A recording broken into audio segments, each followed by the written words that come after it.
का जुड़वा भूत। शाहपुर गांव की बगिया में बना एक कुआं अचानक एक दिन ओवरफ्लो हो जाता है। उसमें से पानी निकल निकल कर बाहर गिरता है और उसी के साथ एक बहुत ही ऊंचा हट्टा कट्टा आदमी भी कुएं से बाहर निकल कर गिरता है। जैसे कुएं के अंदर से किसी ने उसे जोर से बाहर की ओर उछाल कर फेंका और पूरी तरह भीगा हुआ वहां खड़ा हो जाता है। उसकी पूरी बॉडी से पानी बरसात की तरह टपक रहा है। तभी दो गांव वाले वहां से गुजरते हैं। कुएं को ओवरफ्लो हुआ देख खुश हो जाते हैं। रामू देख, वो कुआं तो लबालब भर गया है। हाँ, और इस पर किसी का अधिकार भी नहीं है। बहुत दिनों से अपना खेत नहीं सींचा है। चलो आज यहीं से अपने खेत तक नाली बना लेते हैं। मगर यार, वो कुएं के पास पूरी तरह भीगा हुआ कौन खड़ा है? अपने गांव का तो नहीं लगता। खैर, हमें क्या, हमें तो नाली बनाने से मतलब। कुआं तो हमारे गांव का ही है। जयराम जी की भाई साहब। मैंने कहा जयराम जी की भाई साहब। पहले तो आपको यहाँ कभी नहीं देखा। पहले कभी इस कुएं को ऐसे लबालब भरे देखा है? नहीं तो मुझे कैसे देखोगे? मैं इस कुएं का चौकीदार हूँ। आप भीगे हुए क्यों हो? मैं कुएं में काम कर रहा था। काम खत्म होते ही पानी निकला और मैं भीग गया। अरे, मुझे यहाँ से अपने खेत तक नाली बनानी है, खेत सींचने के लिए। तो बनाओ।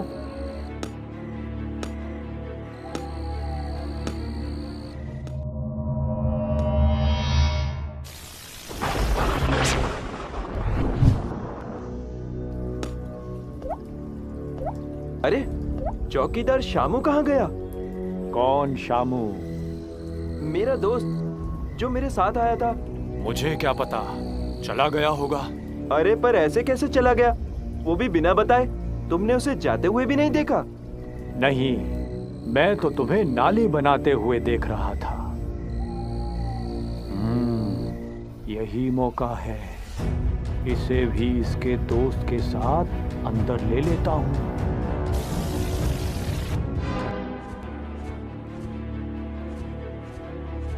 पूरे गांव में शामू को ढूंढा जाता है। आसपास में भी पता किया जाता है, मगर उसका कोई पता नहीं चलता।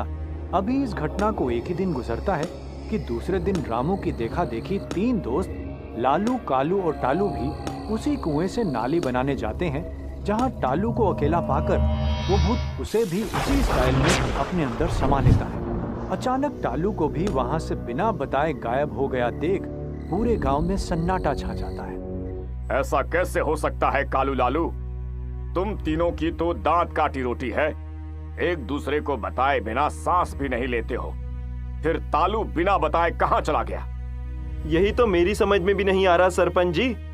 शामू भी कल बिना बताए अचानक खड़े खड़े गायब हो गया। अभी तक अपने घर भी नहीं पहुंचा है। कहीं ऐसा तो नहीं कुएं के पास खड़े आदमी ने उन दोनों को कुएं में धकेल दिया हो और झूठ बोल रहा हो? हमने भी यही सोचा, पर हम कुएं के एकदम नजदीक थे। अगर वो उन्हें फेंकता तो गिरने की छपाक से आवाज तो आती। तो फिर अचानक खड़े खड़े इतनी जल्दी वो दोनों कहाँ चले गए? मुझे तो उस चौकीदार पर ही शक है। उसे कुएं पर चौकीदार रखा किसने? नहीं तो फिर किसने? अचानक कुएं के लबालब भरते ही वो कहां से आ गया? और जब भी देखता हूँ वो भीगा हुआ क्यों रहता है? यार, मुझे तो उस पर कुछ शक होता है। एक काम करते हैं, तुम दोनों जाकर नाली बनाने का नाटक करो।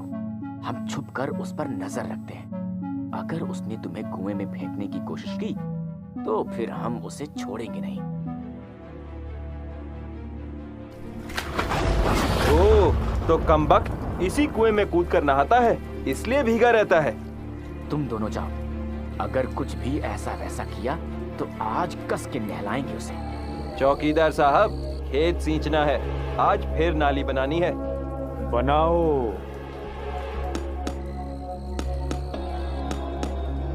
ये सही मौका है इसके साथी को खाने का। आसपास भी कोई नहीं है। लालू देख, वो उसी की तरफ बढ़ रहा है। अगर उसने धक्का दिया तो आज उसका आखिरी दिन होगा।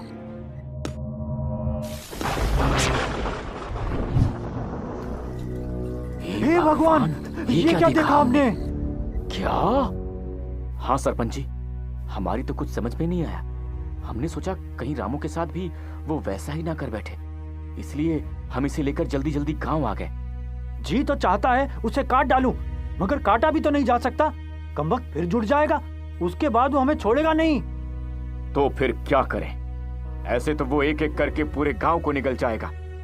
अभी चुपचाप निगल रहा है, अगर उसके खिलाफ एक्शन नहीं लिया गया तो वो खुल्लम खुल्ला निगलने लगेगा, तब क्या करेंगे? कुछ ना कुछ तो करना पड़ेगा। कालू, लालू, सरपंच जी, जैसे हम आज गए थे वैसे ही कल भी जाएंगे। बस तुम दोनों नाली बनाना और मैं और कालू 2 रस्सी लेकर जाल बिछाएंगे, जहां रस्सी के 2 फंदे होंगे।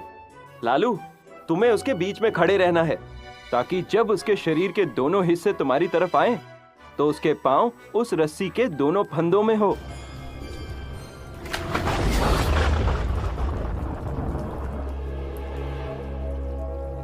चौकीदार जी, इन्हें अपने खेत सिंचाई के लिए नाली बनानी है। तो बनाओ।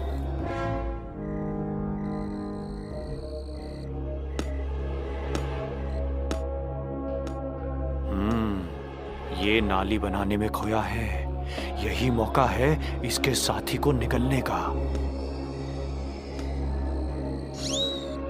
वो लालू की तरफ बढ़ रहा है, सावधान।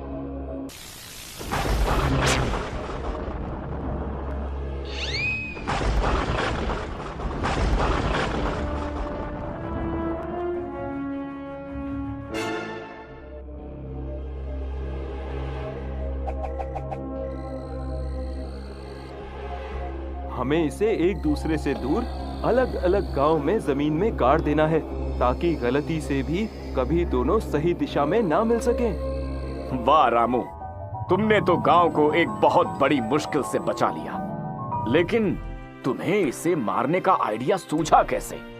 सरपंच जी, एक बात हमेशा याद रखना, इंसान हो या मशीन, वो एक बार जिस तरह से जुड़ती है वो हमेशा उसी तरह जुड़ती है। अगर उसकी दिशा बदल दी जाए तो वो कभी जुड़ नहीं पाती। बस मैंने भी इसकी दिशा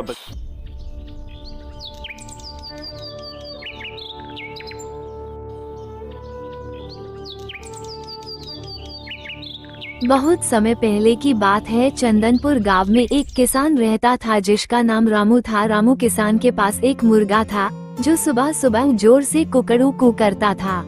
एक दिन रामू ने सोचा, अगर मुर्गा मेरे खेत में काम करता तो मुझे काम करने में आसानी होती। रामू ने मुर्गे से कहा, क्या तुम मेरे खेत में काम करोगे? मुर्गा मुस्कुराया और बोला, अगर तुम मुझे फसल का एक हिस्सा दोगे तो मैं तुम्हारी मदद करूँगा। रामू ने मुर्गे की बात मानी और उसे खेत में काम करने के लिए छोड़ दिया।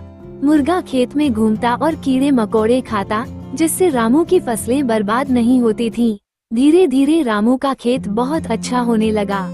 रामू ने मुर्गे का धन्यवाद किया और कहा, मेहनत तो सभी करते हैं, लेकिन अगर कोई हमारी मदद करे तो काम आसान हो जाता है। सीख, कभी कभी छोटी मदद से बड़े काम हो जाते हैं।